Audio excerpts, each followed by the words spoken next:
बनने का श्रेय प्राप्त कर चुकी है। 2024 पेरिस ओलंपिक में खेलों के क्षेत्र में नए युग की शुरुआत हुई। खिलाड़ी दल में महिलाओं की संख्या अधिक थी।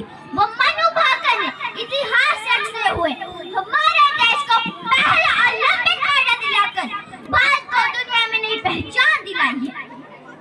औरत मोहताज नहीं किसी गुलाब की, औरत मोहताज नहीं किसी गुलाब की, वो खुद बागवां है संसार की, वो खुद बागवां है संसार की। जिस तरह भारत आज दुनिया में सबसे तेज तरक्की करने वाला देश बन रहा है, उसे देखते हुए निकट भविष्य में भारत को महिला सशक्तिकरण के लक्ष्य को प्राप्त करने का ध्यान केंद्रित करने की आवश्यकता है।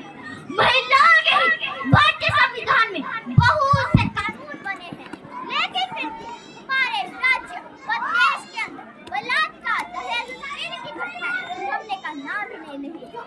हाल ही में कोलकाता महिला डॉक्टर वाली बात ने भारत ही नहीं अभी तो पूरे विश्व को झकझोर कर रख दिया है। इसलिए 2024 में सबका एक लक्ष्य होना चाहिए कि हम एक महिला तक जन कल्याणकारी योजनाओं को पहुंचाएंगे, ताकि उनके अंदर स्वावलंबी भावना तथा रोजगार को प्राप्त करने के नए नए तरीके सीख सके। किसी ने अच्छी ही बात कही है कि जब नारी अपने ऊपर थोपी हुई बेड़ियों तथा जंजीरों को तोड़ने लगेगी, तो विश्व की कोई शक्ति उसे रोक नहीं पाएगी। वर्तमान में नारी ने रूढ़िवादी बेड़ियों को तोड़ना शुरू कर दिया है। यह हमारे लिए प्रसंग है, लेकिन इस दिशा में और परिवर्तन करने की आवश्यकता है। अंत में मैं कुछ पंक्तियां कहना चाहूंगी।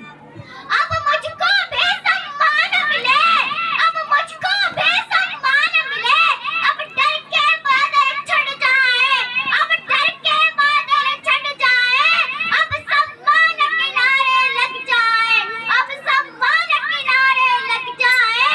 नारी को देवी कहने वाला हमको हिंदुस्तान मिले, नारी को देवी कहने वाला हमको हिंदुस्तान मिले, हमको हिंदुस्तान मिले। जय हिंद, जय भारत। कृपया टाइम 5 मिनट 17 सेकेंड जजेस नोट कर लें। तो ये थे हमारे